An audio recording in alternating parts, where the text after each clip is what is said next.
Cristiano Ronaldo football ইতিহাসের অন্যতম সেরা খেলোয়াড়। তার মাঠের সাফল্য অনেকেরই জানা, কিন্তু তার জীবন ও ক্যারিয়ারে কিছু অজানা দিক রয়েছে যা ভক্তের কাছে বিস্ময়কর হতে পারে। এখানে রোনালদো সম্পর্কে 10টি অজানা তথ্য তুলে ধরা হলো। ক্রিশ্চিয়ানো রোনালদোর পুরো নাম ক্রিশ্চিয়ানো রোনালদো দস সান্তোস আভেইরো। রোনালদো নামটি তার বাবা বেছে নিয়েছিলেন, যিনি মার্কিন যুক্তরাষ্ট্রের প্রাক্তন প্রেসিডেন্ট রোনাল্ড রিগানের ভক্ত ছিলেন। রোনালদোর বাবা রিগানের প্রশংসা করতেন এবং তার সম্মানে ছেলের নাম রোনালদো রাখেন। 15 বছর বয়সে রোনালদোর হৃদযন্ত্রে একটি সমস্যা ধরা পড়ে, যা তার ফুটবল ক্যারিয়ারকে থামিয়ে দিতে পারত। তবে তিনি সফল অস্ত্রোপচার করান এবং কয়েকদিনের মধ্যেই আবার মাঠে ফিরে আসেন। এই শারীরিক সমস্যা তার ক্যারিয়ার শুরু হওয়ার আগেই শেষ করে দিতে পারত। রোনালদো পড়াশোনায় তেমন মনোযোগী ছিলেন না এবং প্রায়ই শিক্ষকদের সাথে তার ঝামেলা হতো। একবার তিনি একজন শিক্ষককে চেয়ার ছুঁড়ে মারেন, যে তার মাতৃভাষা মাদেইরান উচ্চারণ নিয়ে মজা করেছিল। এই ঘটনার পর তার মা সিদ্ধান্ত নেন যে রোনালদো ফুটবলেই মনোযোগ দেবে। 2003 সালে রোনালদো প্রথম পর্তুগিজ খেলোয়াড় হিসেবে ম্যানচেস্টার ইউনাইটেডে যোগ দেন, যা বিশ্বের অন্যতম বৃহত্তম ফুটবল ক্লাব। স্পোর্টিং সিপি থেকে ম্যানচেস্টার ইউনাইটেডে তার স্থানান্তর ছিল সারা বিশ্বজুড়ে তার তারকা খ্যাতি অর্জনের সূচনা। ক্লাবটি তাকে $12.24 মিলিয়ন সাইন করেছিল, যা তখনকার সময়ে একজন টিনেজারের জন্য সর্বোচ্চ ট্রান্সফার ফি ছিল।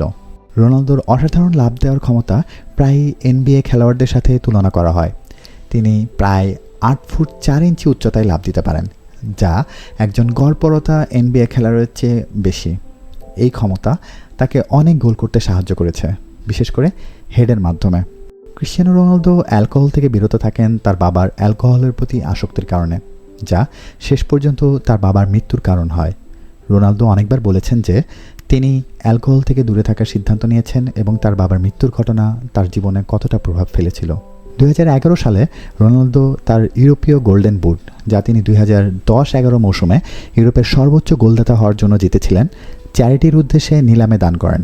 বুটটি $1.5 মিলিয়ন বিক্রি হয় এবং এর অর্থ গাজার যুদ্ধবিধ্বস্ত শিশুদের জন্য স্কুল স্থাপনায় ব্যয় হয়। রোনালদোর একটি অনন্য রেকর্ড হলো তিনি ফুটবল ইতিহাসের একমাত্র খেলোয়াড় যিনি ম্যাচের প্রথম থেকে 90তম মিনিটের মধ্যে প্রতি মিনিটে গোল করেছেন। এটি তার সম্পূর্ণ খেলায় গোল করার অসাধারণ সামর্থ্যকে প্রকাশ করে।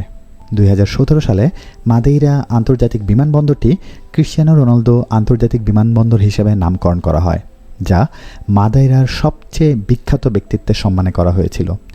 ফুনচাল শহরের বিমানবন্দরে রোনালদোর একটি ব্রোঞ্জের মূর্তি স্থাপন করা হয়েছে, যদিও মূর্তিটি নিয়ে অনেক বিতর্ক রয়েছে। রোনালদো শুধু একজন ফুটবল তারকাই নন, তিনি তার সমাজসেবামূলক কাজের জন্য পরিচিত। তিনি বিভিন্ন কারণে, যেমন হাসপাতাল, ক্যান্সার গবেষণা এবং শিশুদের চ্যারিটির জন্য লক্ষ লক্ষ টাকা দান করেছেন। 2015 সালে তাকে অ্যাথলেটস গন গুড কর্তৃক সবচেয়ে দানশীল ক্রীড়াবিদ হিসেবে ঘোষণা করা হয়। রোনালদো প্রায়ই তার দানের কথা প্রচার করেন না এবং সেগুলো নীরবে করতে পছন্দ করতেন।